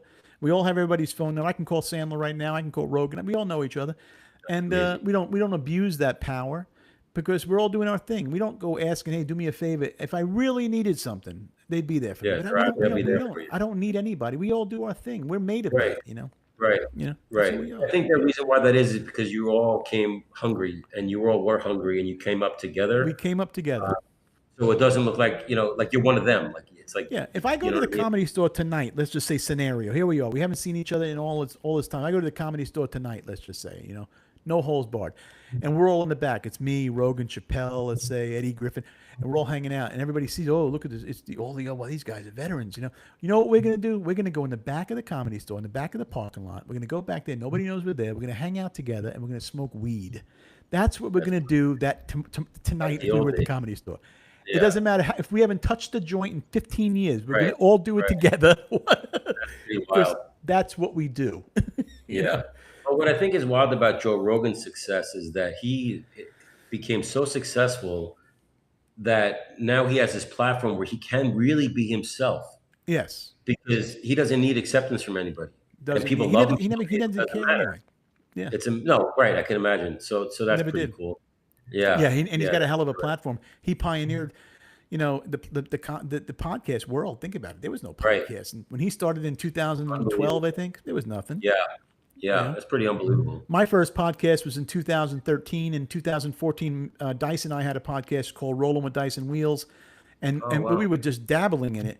And then, of course, I had other podcasts before this one that did really well. And I'm Well, I know hoping you had the one with that other guy, the Italian guy, who he was in really good shape. Charlie DeFazio, yes, Yeah.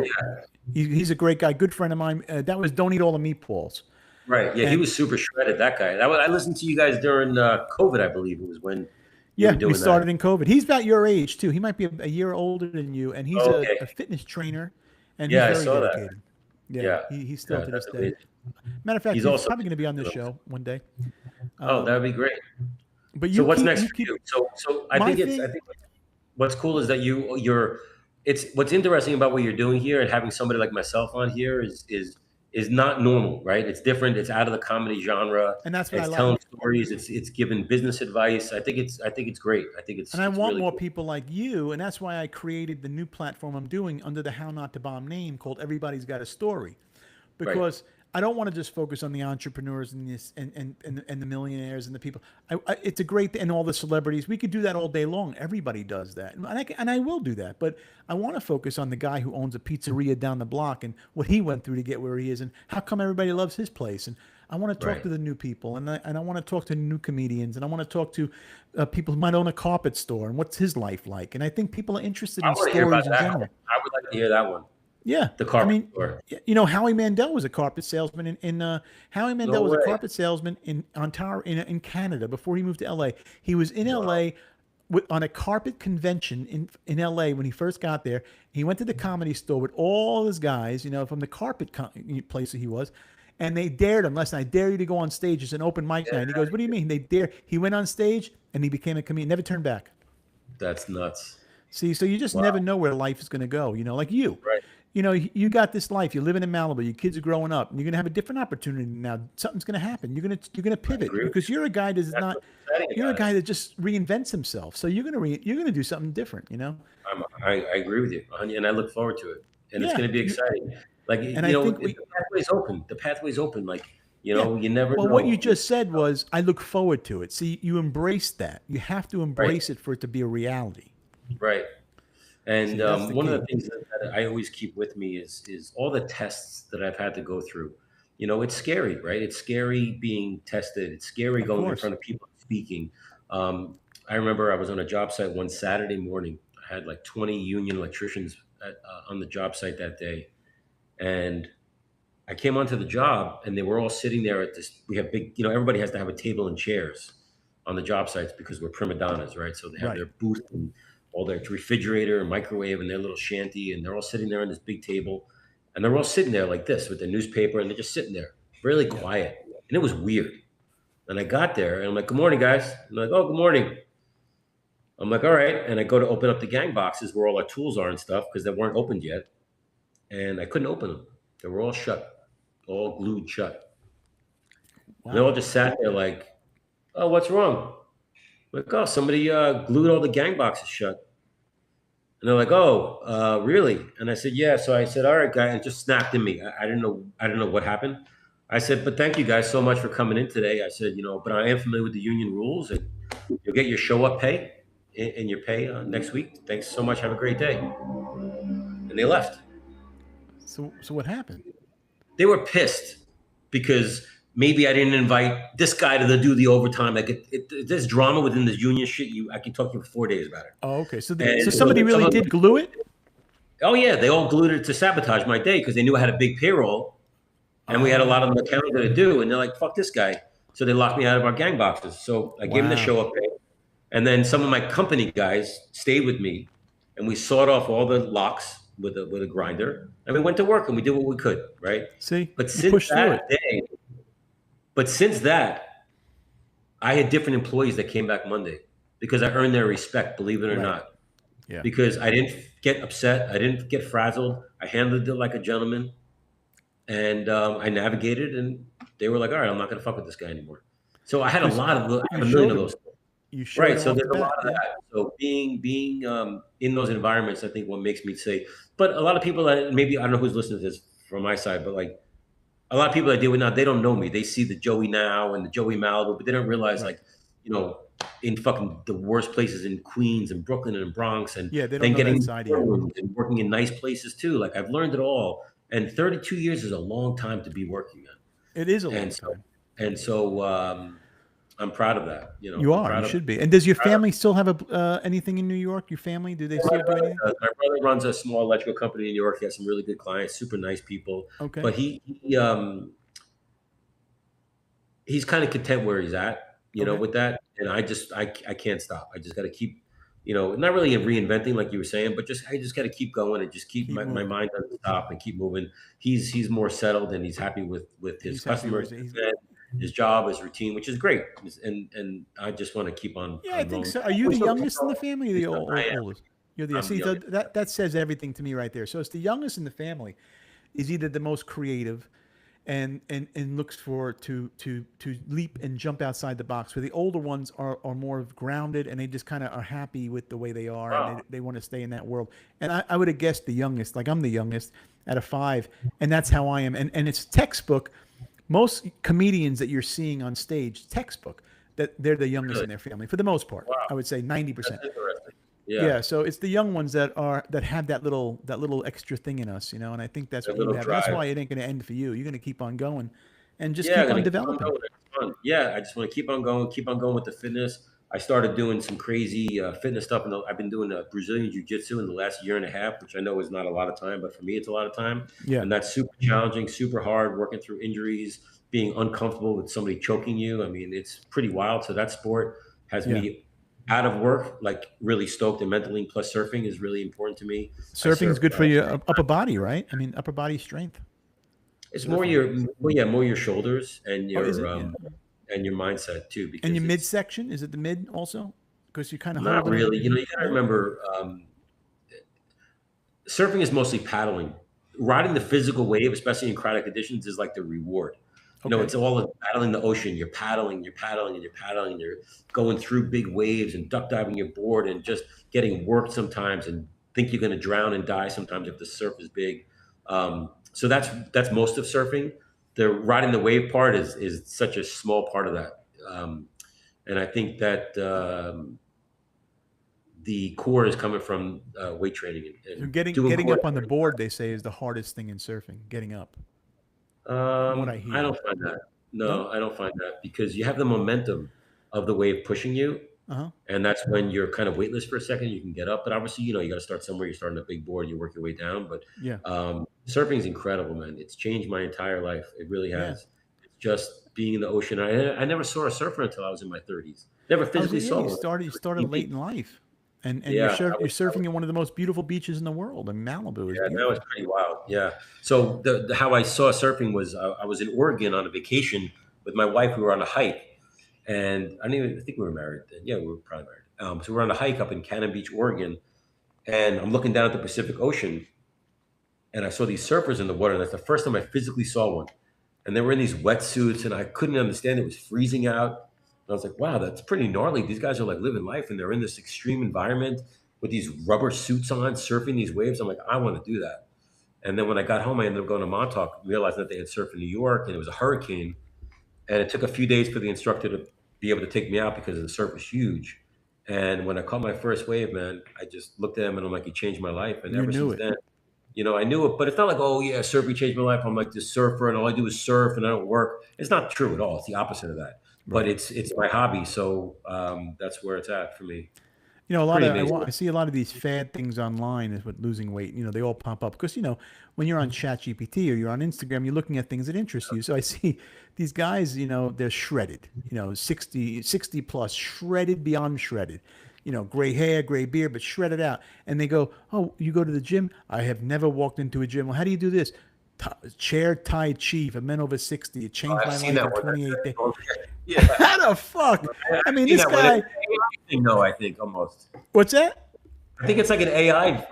Yeah, it is an AI, but like Yeah. you got you, but they show like if I'm gonna believe something like that, I want to, don't show me like the perfect chiseled. Like you can see Right. if that was the Right. case, the guy who they're Yeah. showing is in the gym 27 hours a day, the way they're showing this guy.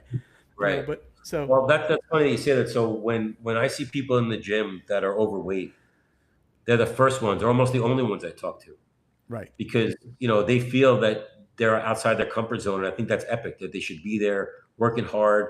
And when you see everybody's all fit and like with their shirt off at the gym, that's a little weird because maybe they've never been overweight, and I've been overweight, but not maybe to the extreme of other people. But sure, I know what it's like to be heavy, and I hate yeah, it. yeah. You know what it's like to be So uncomfortable at that weight. yeah, yeah, exactly.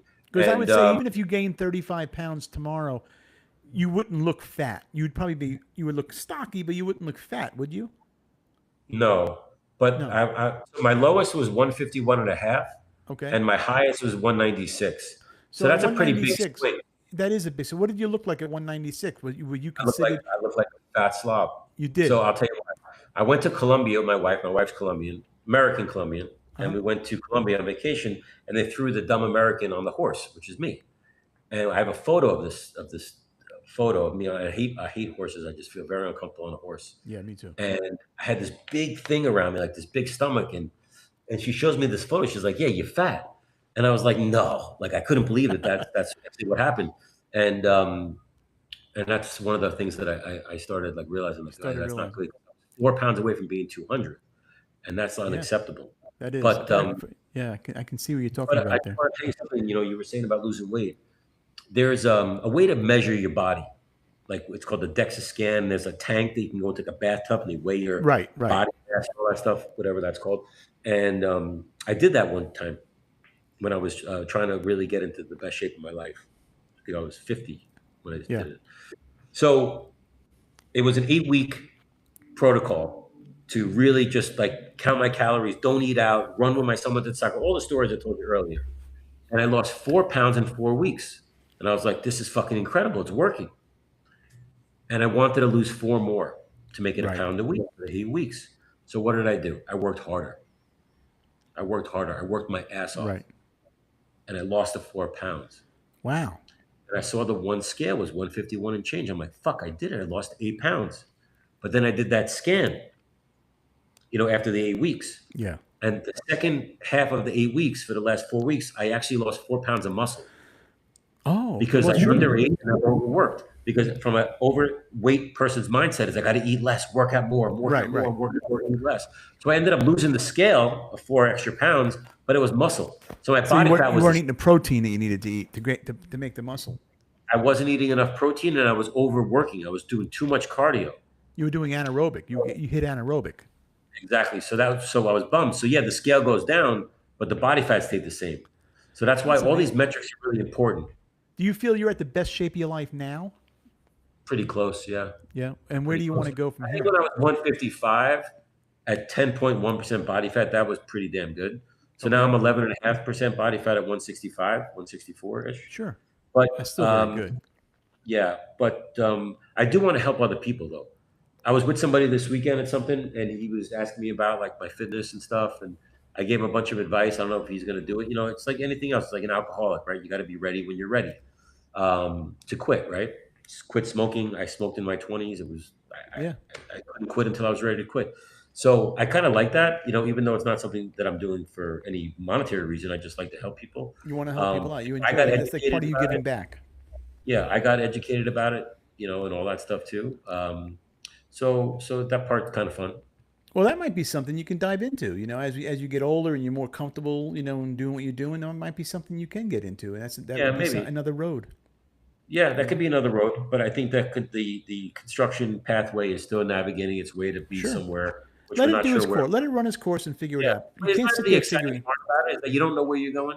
Like if you're an Yeah. investment banker, like you know what you're doing. This is what I do. This is where I clock in. This is my client base. This is my book of business, and that's it. Or you know, if you have a taco truck, this is where I go. But it's nice to not to have that. Even though I'm stuck at what I'm doing right now, I'm telling you, if we have this conversation 3 years from now, you can be like, "So what's going on?" And I'm like, "Oh my God, do I have to tell you?" It could be And a it's going different to be a whole conversation. story. Yeah, it's going to be great.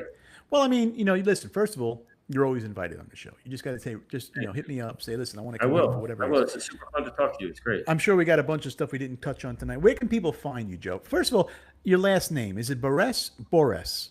I'll tell you. So originally it's Boris. But Boris. everybody kept spelling it wrong, which is annoying, right? Because Boris is spelled Boris. Right. So it's actually Boris, Borress. That's what I was going to say. If I had to pronounce the name, I didn't know at first. I was going to say it would be Joey Boris. Right. Okay. Right. So we say Boris because every time I say Joey Boris, which is how I grew up, it's Boris, but that's not how we spell it. Right. And we don't really know where that name came from. You know, it's some sort of like thing through the Ukraine when my ancestors came here. It was like something they changed it. Who knows? You know, like my parents are from Brooklyn too. Like nobody asked any questions back Nobody then. cared. No, we were all from the same. Right. It's just whatever. That's what they call us, and that's the end of it. You know. Yeah, it didn't. It didn't matter. We're all from the same. We're all from the same neighborhood. You know. Pretty much. I mean, so I have a website just called joeburress.com or Joey B. Malibu on Instagram, and then you can email me or whatever from there. Okay, very good. So, yeah, man. I mean, anytime you want to come on the show, I had a great time talking with you today. It's super fun. It's great to talk to you and learn about yourself and your journey as well, which is super cool. Going from your love and passion for food, fitness, comedy, all that stuff. And I appreciate you involving yourself in that. I love to tell my story as well as much as you love to tell your story. So that's why this was such a great show tonight. We did an hour and 37 minutes. Oh, wow. I mean, and because it just goes by, Well, and I love it. And I didn't know where it was going to go. Like, I mean, I always say it's going to be about 45 to 55 minutes, but I know it's going to go over that. Usually an hour. But you know why, right? It's very simple. I didn't know how it was going to go either. But the fact that, we have this New York commonality, sure. I think that's just like we know each other just from that. Like it's that relating to so much to do with it. Yeah. Like if we had to go to New York right now and go to a section of New York right now, we wouldn't know how to get we would know what to do to get around get through it. Telling everybody how to get there, what to do, which way to go. Yeah, we don't want to live there anymore, but we love talking about how great it is. Right? That's such a true thing. We'll never live there anymore. I know. I'm happy. Joe, well, I appreciate you doing the show, man. How Not to Bomb, and this was the launching of Everybody's Got a Story. So you're going to say you're my first guest, and everybody has got a story. Great. And I appreciate you coming on. So right now we're live on YouTube, live on Facebook. But this is the rebroadcast is going to be on Spotify, Amazon, iHeartRadio, and of course Apple Podcasting. So after this, after we end the show, then you'll be able to hear it on Spotify, on How Not to Bomb, or any of the other outlets. And that's where most of the people listen to the show because let's face it, nobody's airing it live right away. And they're not going to come on. So I got to watch the show tonight. It's going to be the rebroadcast. But we had a great time. TV guide. Yeah, exactly. Thanks, Joey. All right, Joey Malibu, everybody. Joey Boris. Don't forget to look him up if you're in Malibu. You'll see him surfing. The crowd loves you, Joe. It's Sandy. This is the most. They never react like this. All right, my friend. Take it easy, buddy. I appreciate you. Thank you.